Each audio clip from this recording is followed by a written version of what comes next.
तरह हमारे पास internship evaluation form, मैं जस्ट एग्जांपल आपको दे रहा हूँ कि हमने क्वेश्चन उसके दिए हुए हैं और हर क्वेश्चन को आप देखें, नंबर 1 जो है ना क्वालिटी ऑफ वर्क, उसका हमने आगे रूब्रिक बनाया हुआ है। Quality of work excellent, good, average, fair, ये येलो 1 से मैप्ड है और उनके मार्क्स हमने दिए हुए ताकि हम उसको रेट कर सकें।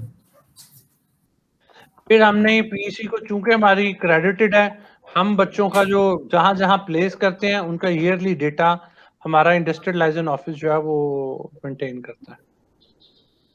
फिर हमारा जो फाइनल ईयर डिजाइन प्रोजेक्ट है, ये एक और अपॉर्चुनिटी होती है 12 के 12 पीएलओस को मैप करने की।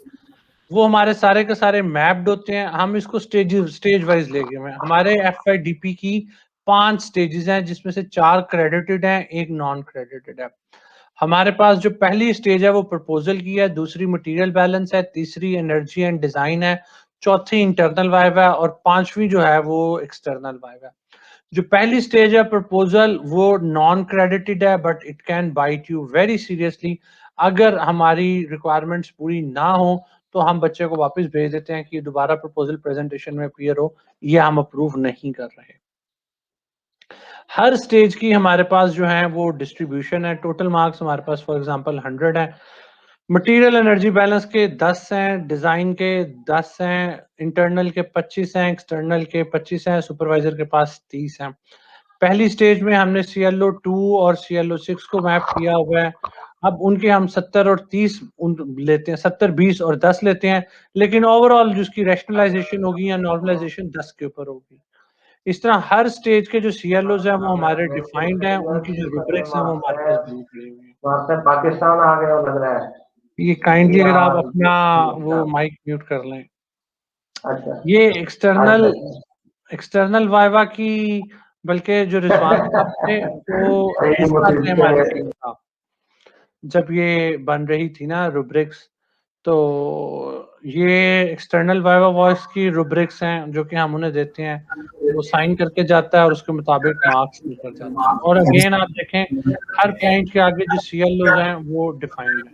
सर आप काइंडली पिछली स्लाइड पे जाएंगे, वो थोड़ा कनेक्शन लूज हो गया। जी सर, ये जी जनाब।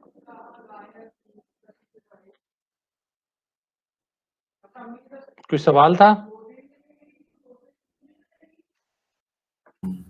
आपने ये मार्क्स की डिस्ट्रीब्यूशन CLO वाइज की हुई है, ऐसे ही है ना सर? जी सर, देखें ये स्लाइड बता रही है आपको स्टेज वाइज डिस्ट्रीब्यूशन यहाँ तक। ये 10 आगे वो डिस्ट्रीब्यूशन बता रही है 70, 20, 10 CLO वाइज। ठीक है, और इसको जब हम फर्दर स्टेज वाइज लेके गए हैं, हर स्टेज के ऊपर डिफरेंट सवाल हैं, हर सवाल की CLO के साथ मैपिंग है और नीचे रूब्रिक्स डिफाइंड है।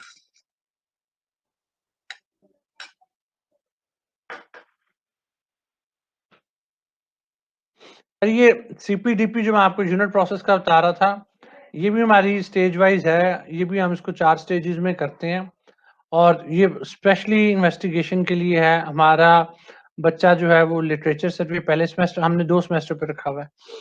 पहले सेमेस्टर में लिटरेचर सर्वे करता है, हाइपोथेसिस डेवलप करता है, कोई ना कोई प्लान, कोई मॉडल, कुछ ना कुछ वो बनाता है और उसकी उसी लिहाज से फिर एवेल्युएशन होती है। दूसरी स्टेज में बच्चा लैब में आता है, एक्सपेरिमेंट करता है, रिपोर्ट बनाता है, जैसे आप कहें ना पेपर की फॉर्म में, हम भी जो उससे रिपोर्ट लेते हैं वो पेपर की फॉर्म में सबमिट करते हैं। और ये हमारे रूब्रिक्स हैं। हमारे रूब्रिक्स प्री लैब के होते हैं, इन लैब के होते हैं, पोस्ट लैब के होते हैं। ये इन लैब के रूब्रिक्स हैं हमारे, जिसमें आप देखें हमारे पास साइकोमोटर डोमेन भी है, अफेक्टिव डोमेन भी है। जो हमारी प्री लैब और जो पोस्ट लैब है वहां पर हम कॉग्निटिव डोमेन लेकर जाते हैं, जहां पर बच्चा एनालिसिस एंड डिस्कशन करता है।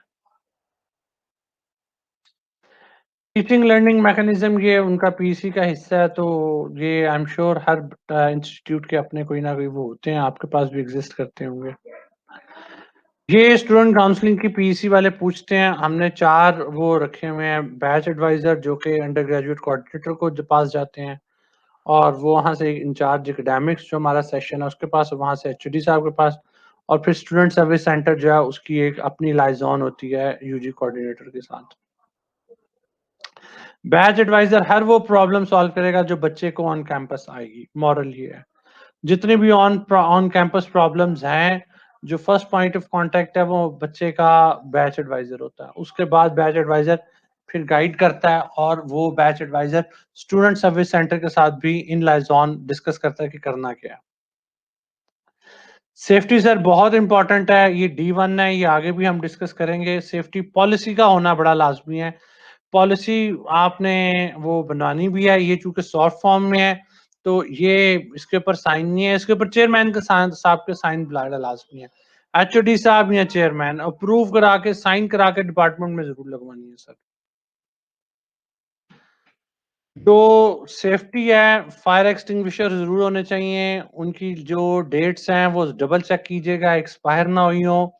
हमारे इलेक्ट्रिकल इंजीनियरिंग डिपार्टमेंट में बड़ा मजेदार काम हुआ था। एक फीमेल लैब इंजीनियर थी, PEC वाले आए हुए थे, हम एज ए साइलेंट ऑब्जर्वर वहां गए हुए थे।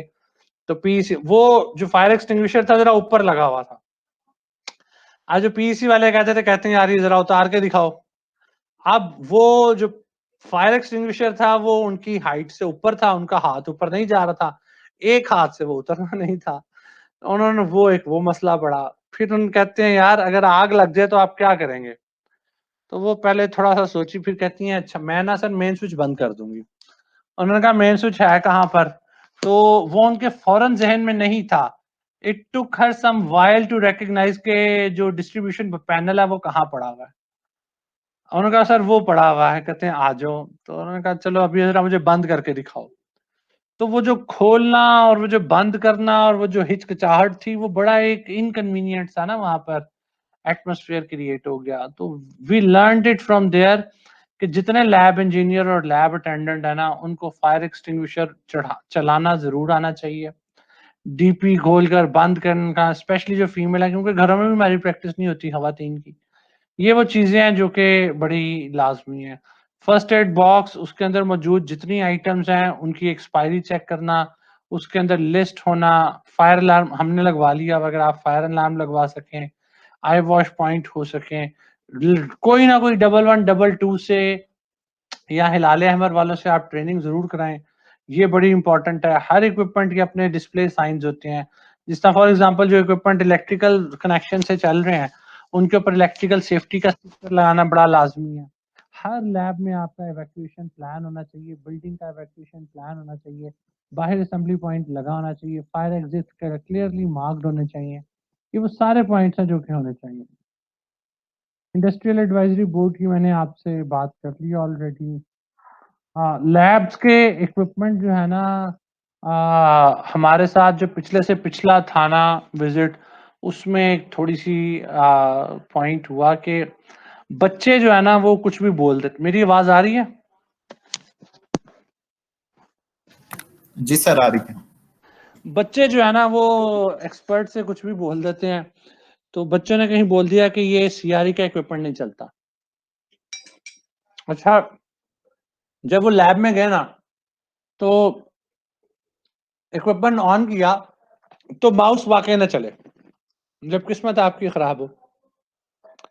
वो एक्सपर्ट ने हमें टाइम नहीं दिया। उनसे हमने कहा सर ये इक्विपमेंट चल रहा है तो हम आपको चला के दिखाते हैं। कहते हैं नहीं यार मुझे पता ये नहीं चल रहा। अब ये बात हमारे लिए बड़ी शॉकिंग थी कि भाई आपको कैसे पता ये इक्विपमेंट नहीं चल रहा? हमने कहा सर हम आपको चला के दिखाते हैं, इसमें कौन सी मसले वाली बात है। CRE की लैब HOD के रूम के बिल्कुल साथ है।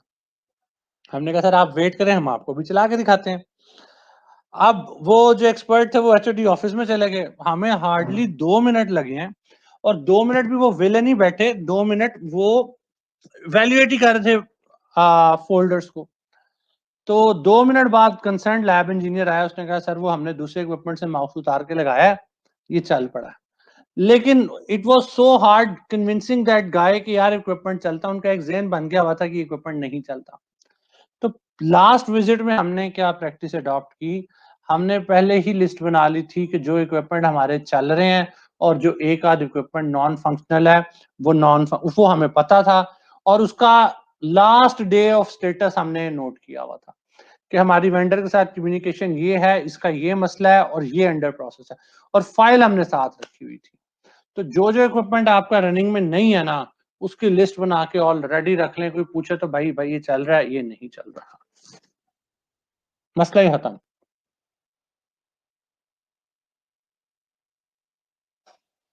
अच्छा, लैब्स आपको एक और अपॉर्चुनिटी प्रोवाइड करती हैं। अच्छा सॉरी, मैं साथ थोड़ा सा वाटरमेलन खा रहा हूँ, मेरी एनर्जी बड़ी पिछले 2-2.5 घंटे से मैं बोल रहा हूँ, लो फील हो रही थी तो मैंने थोड़ा सा वो खाया। लैब्स आपको एक और अपॉर्चुनिटी प्रोवाइड करती हैं कि आप अफेक्टिव और साइकोमोटर डोमेन को डालें। हमारी लैब्स के 6 CLOs हैं, 2 कॉग्निटिव के हैं। कॉग्निटिव के एक CLO है लेवल 2 का, जिसमें हम कहते हैं भाई कि बच्चा प्रोसीजर को डिस्क्राइब कर सके। एक हमारा CLO है 4th लेवल का, जिसमें बच्चा रिजल्ट्स को एनालाइज कर सके। 2 CLOs हमने अफेक्टिव और साइकोमोटर डोमेन से डाले हुए हैं। बच्चा कंडक्शन कर सके, बच्चा सेफ्टी को अडॉप्ट कर सके, बच्चा टीम वर्क कर सके, जो भी आप अपने सिनेरियो के मुताबिक देखते हैं। लेकिन लैब में अफेक्टिव और साइकोमोटर वाहिद लेवल है, अदरवाइज आपको पता चलेगा यार कि ये तो हमारे करिकुलम का हिस्सा ही नहीं है। अफेक्टिव डोमेन और साइकोमोटर डोमेन बड़ी ही थोड़ी होगी आपके पास, तो ये लाजमी तौर पर आपने डालनी है, नहीं तो पता चलेगा कि सारी की सारी आपकी करिकुलम जो है वो नॉलेज बेस्ड है। ये लैब रूब्रिक्स हैं, इसको अगर आप 1 सेकंड देख लें, आई एम श्योर ये पिछले मैंने बातें की हैं अभी इन लैब की, तो आपको अंदाजा हो जाएगा कि क्या करते हैं। आप देखें, पहले 2 CLOs कॉग्निटिव के हैं, 3rd और 4th हमारा साइकोमोटर का है, और 5th और 6th हमारे पास अफेक्टिव डोमेन से है। और हर एक की अलग अलग हमने रूब्रिक्स बनाई हुई हैं।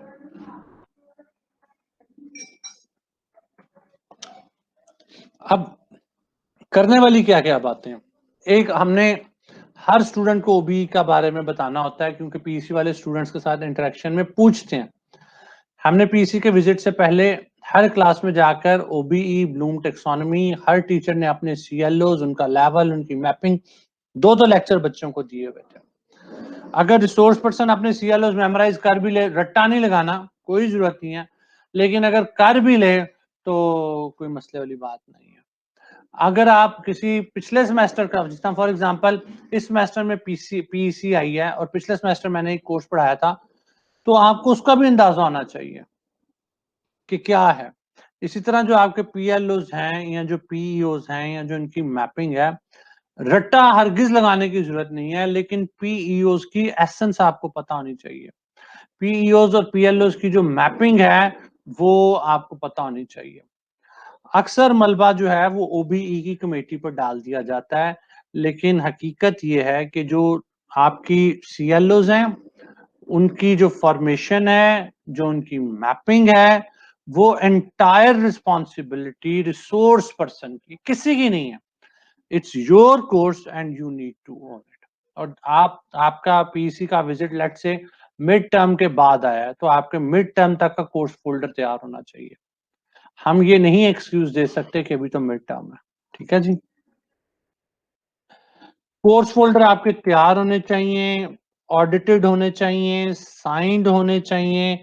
जितने मॉडल आपके assignment, quiz, exam paper properly thoroughly marked, किसी किस्म की कोई गलती नहीं, ना इंग्लिश की छोड़ दी है, ना टाइपो छोड़ दिया, ना टेक्निकल छोड़ दी।